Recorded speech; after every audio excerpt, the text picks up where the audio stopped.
De zegeningen van het internet zijn al heel wat keren bezongen. Het is een schatkamer aan informatie die mensen dichter bij elkaar kan brengen. Maar we verliezen ook iets. Bijvoorbeeld het vermogen om lang en geconcentreerd over dingen na te denken. Dat stelt althans de auteur van een nieuw boek over de invloed van het internet op onze hersenen.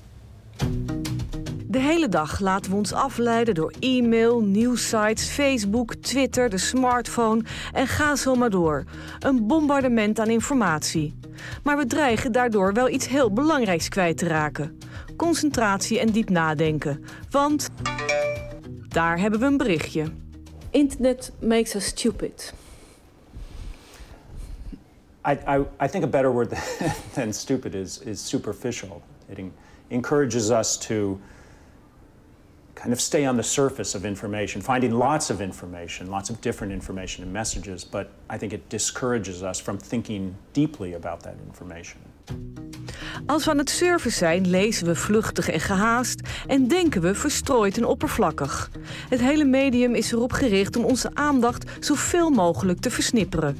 The internet as a technology pushes lots of different types of information at us simultaneously, and it keeps us distracted, keeps interrupting us with new messages, new email. It encourages us to click from one page to the next rather than stay on one page. So just the way the technology is designed, it's designed to give us lots of information all at once, but not to encourage us to pay attention to one piece of information for a long time. Nicholas Carr is in Nederland voor zijn boek Hoe hersenen omgaan met internet. En in Rotterdam begeeft hij zich in het Hol van de Leeuw, de Social Media Club. En belangstelling is er. De zaal stroomt vol met cyberoptimisten. More and more, the technology seems like our master, and we seem like its servant, always responding to it, always looking at it, waiting for its instructions, waiting for its responses and so forth. Ik hoor mensen heel erg vaak klagen over hun telefoon, over het feit dat ze de hele dag door e-mails ontvangen. Maar als ik vervolgens aan die persoon vraag van nou, zal ik je telefoon een dag meenemen, dan heb jij een dag rust en dan neem ik hem voor je op.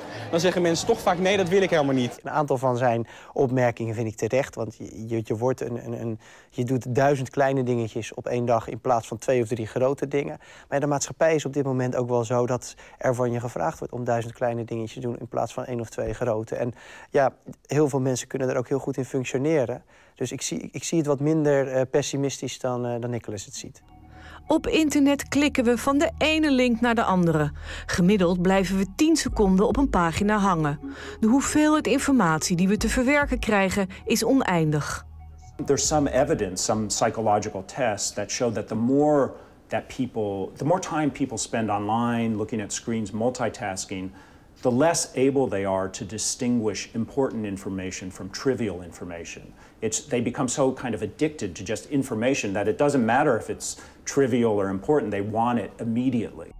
En soms hebben we het gevoel dat we niets meer onthouden, dat al dat lezen niks oplevert. En dat klopt ook, want er gebeurt iets in de hersenen. Ze veranderen. What brain scientists have discovered is that when we change our habits of thinking, it also has an effect on our brains. Our brains at a physical level adapt to new technologies, new tools. And so I think what we're doing essentially is training our brains to want to be constantly stimulated and constantly shifting focus and multitasking and so forth. But what we're starting to lose is our ability to be contemplative and reflective and to practice calmer, quieter kinds of thinking that require attentiveness and require focus and concentration. Nicholas Carr zit al 15 jaar op internet. Een zware gebruiker, zoals hij zelf zegt. Maar hij merkte dat zijn concentratievermogen minder werd. Een boek lezen was er niet meer bij. Daar was hij veel te onrustig voor. And suddenly I realized that I could only go for about 2 paragraphs or maybe a couple of pages before my mind started to get nervous and say, I don't want to keep going linearly through these pages. I want to kind of click on links. Where's the links in this book? Where's my email? Where's the Twitter feed and everything? And more often than not, I jump up and at least run to get a little hit of digital media from my computer before I could go on.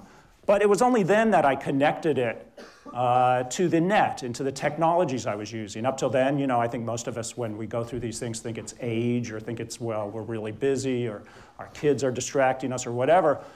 But it was clear to me as I thought about it that it wasn't just that my mind was drifting or I was being distracted by a particular event. It was that my mind really wanted to behave exactly as it behaves when I'm online. We leveren ons uit aan de computer.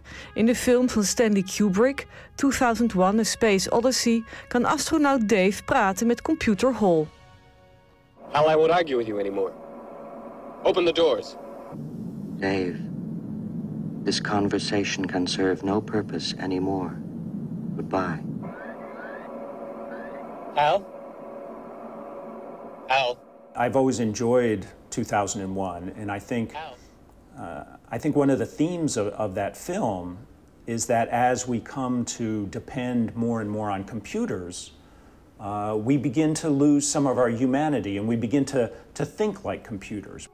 Technologische vooruitgang is niet altijd intellectuele vooruitgang. Maar de vraag is of dat erg is. Ja, ik denk dat hij echt bewust ervoor kiest om het heel duidelijk neer te zetten. Het boek is wel heel genuanceerd, maar tussen de regels door en ook de naam van het boek, ondiepe, shallows, worden we ondiepe mensen? Ja, ik geloof dat niet zo, maar ik merk wel dat je veel meer ondiepe contacten hebt en ook met ondiepere dingen bezig bent. Alleen, die hebben niet per definitie minder waarde. Ja, dat sinds het moment dat we niet meer met een bijl hoeven te slaan in een steen om teksten te kunnen maken, dat we wat vluchtiger geworden zijn in het verwerven van onze kennis. Maar volgens mij heeft ons dat tot op heden alleen maar een hoop voorspoed gebracht. En daarnaast, ik geloof heel erg in de natuur. Op het moment dat we te oppervlakkig worden, dan ontstaat er wel weer een ontwikkeling waardoor we misschien iets vaker achter de open haard gaan zitten met een boek. Ik heb er alle vertrouwen in. Internet is als een stad die je af en toe moet ontvluchten. Carr heeft zich terug moeten trekken in de bergen en zich af laten snijden van alle sociale media om zijn boek te kunnen schrijven. En bij zo'n ouderwets product hoort een ouderwetse vraag. So, could I ask you a very old-fashioned question? Could you put an autograph in your own book? Pretty soon when all of these are e-books, I won't be able to sign books anymore. So this is so it will be one of the last. Thank you. Kanttekeningen bij het internet. Tot zover.